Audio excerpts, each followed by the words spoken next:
দেখো এই সকারটা পুরো লক হয়ে গেছে, নতুন সাসপেনশন, খেলছে না, এটাকে চাপ দিলেও খেলছে না। ঠিক আছে, এটাই রিপেয়ার করতে হবে, দেখতে হবে এটার কি হয়েছে।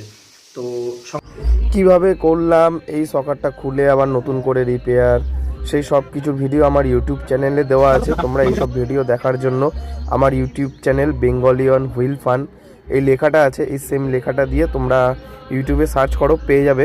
সেখানে আমি এইসব ছাড়াও আমি স্কেটিং ফ্রিতে শেখাই, এছাড়া গাড়ি repairing. Bye bye, love you.